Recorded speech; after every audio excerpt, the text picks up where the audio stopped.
Assalamu alaikum wa rahmatullahi wa barakatuh. Dünyanın her qaysı joylaridagi aziz qarindoshlar. Yaqindan beri tor yuzida bizni nihoyatda yirgandiradigan, g'azablantiradigan yoki tushkunlashtiradigan nachar xabarlar ko'plab tarqalib o'tadi.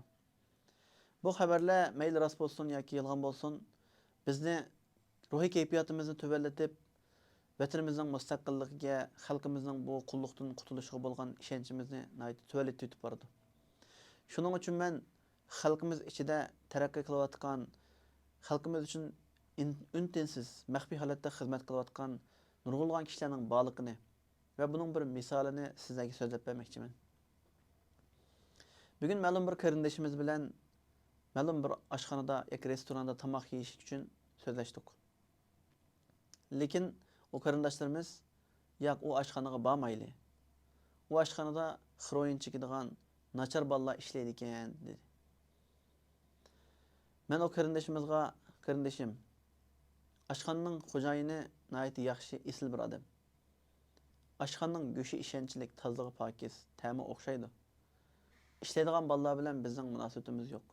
Munosabatimiz bo'lgan taqdirdami, u millatning bolalari, u bizning yoshlarimiz, millatning kelgusi. Biz ularni yiroqqa ishtasak, ular bilan korimiz bo'lmasa, ularni tashlab etsak, ular texmi yomon yo'llarga berilib ketadi. Hatto yaxshi bolalarni ozdirib ketishi mumkin. Shuning uchun shuningga o'xshash yaxshi kishilar, shu yaxshi bo'lmagan yo'llarga kirib qolgan kishilarni to'plab, ularni yaxshilikka da'vat qilsa buning nari yomon dedi.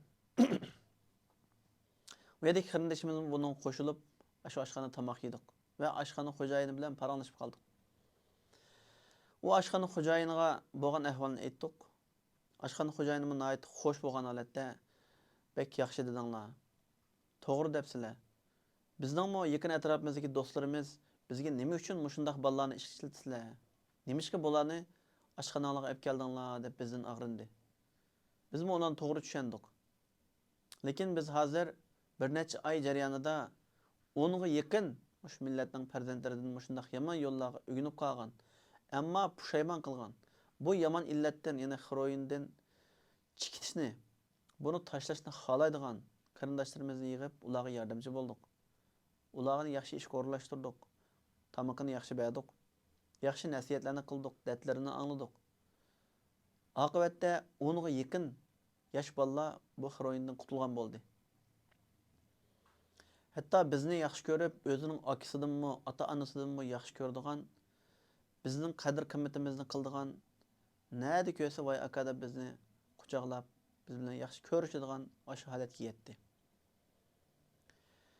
Xiroinni tashlag'isi yo'q, uni yaxshi ko'radigan, boshqa bolalarni yomonlikka yetaklaydigan bolalar bo'lib qolsa, 1-2 oy ko'z tutibla ularni qo'g'lab etdik. Ularni yiroqlashtirdik. Ularni shu yosh bolalarning orasida chetga qiqish orqali ularning xatoligini ko'rsatib berdik. Lekin xatoligini tunib bizning tashlag'imiz batdi deganlarga biz haqiqatan har jihatdan ularga moslashish bilan billa, ularga imkoniyat yaratib berish bilan billa shu xiroinni bir kun chekmasa, bir kun yiroqlashsa munchalik mukofot. Agar davomli uni xiroinni tashlasa, o'zining maoshi 25 ming lira bo'lsa, biz yana 2-3 ming lira qo'shib har oyda muqim ashuni chekmaganligi uchun, yenimizda turib berganligi uchun mukofot deb har xil shaklda mayli iqtisodiy jihatdan bo'lsin, moddiy jihatdan bo'lsin, ro'yi jihatdan bo'lsin, gap so'z, muomala jihatdan bo'lsin, ularni rag'batlantirib mukofotlab kelyapmiz. Shuning bilan bizning atrofimizda mana shunga o'xshash yosh bolalar ko'payyotdi. Bizning yangi tarmoq do'konlarni, oshxonalarni etish orqali shunga o'xshash ishga ehtiyoj bor, mehr, muhabbatga ehtiyoj bor, yesdoshlikka ehtiyoj bor yosh bolalarni tarbiyalab mush xizmatni qilmoqchi dedi. Haqiqatan bu gaplarni anglab biz bek ta'sirlandik. Millatni kuchlantirish, safosini o'stirish, yoshlarimizni qo'g'dash ma'lum diniy ulamolarimizning yoki ziyolilarimizning va yoki boylarimizning va yoki tashkilot jamiyatlarimizning vazifasi emas.